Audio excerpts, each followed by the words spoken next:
Hey everyone, another LowWays Adventure na naman kay libre man ni.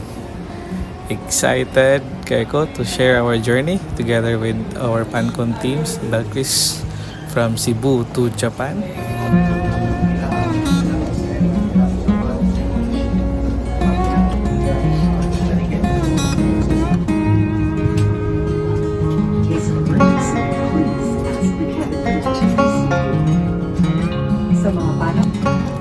We are supposed to have a layover in Manila kay medyo mahal ang direct flight from Cebu to Narita.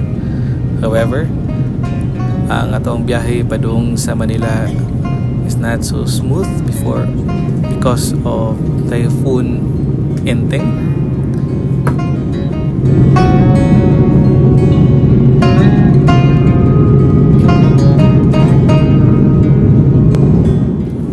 Instead of enjoying the view of the Philippine Islands from the airplane window, you can only see the clouds and a lot of clouds.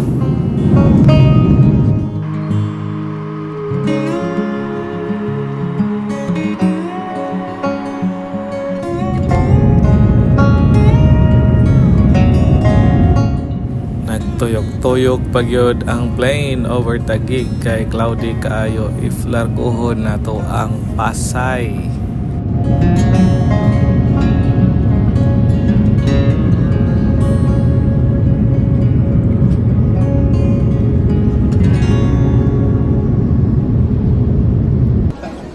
Yeah, we have arrived in Manila, but we have a limited time to explore due to the delay in flight. Plus, we have to visit the immigration before our connecting flight to Narita. The flight to Narita was a little bit longer. It was about 4 to 5 hours flight. During that time, pwede ra ka matulog if comfortable ra ka. Pwede ra pod ka magduwa sa imong phone without worrying nga malubat kay nara charging port ang mga lingkuranan.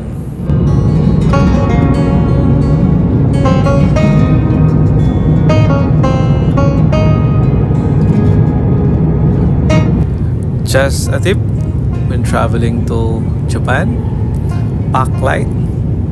packing light will make your journey much easier. Alira pag maneuver. Check in online to save time at the airport. You may also have to download movies sa inyong phone so that you can also watch movies while on flight, or you can also bring a book to entertain yourself on the flight.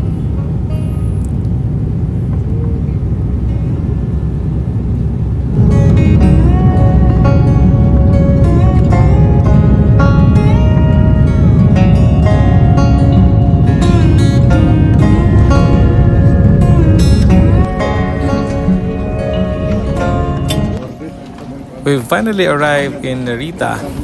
The airport is so clean and efficient. You will be amazed by how organized everything is. High-tech pa dyan kaayo. Lord.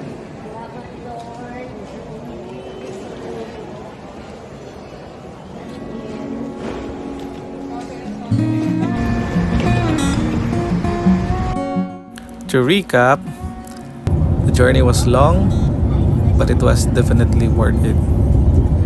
We had a not so smooth flight from Cebu to Manila with a little to no layover due to delays. Despite this, I'm excited to explore Tokyo and what it has to offer. Lahat ng sinusunod.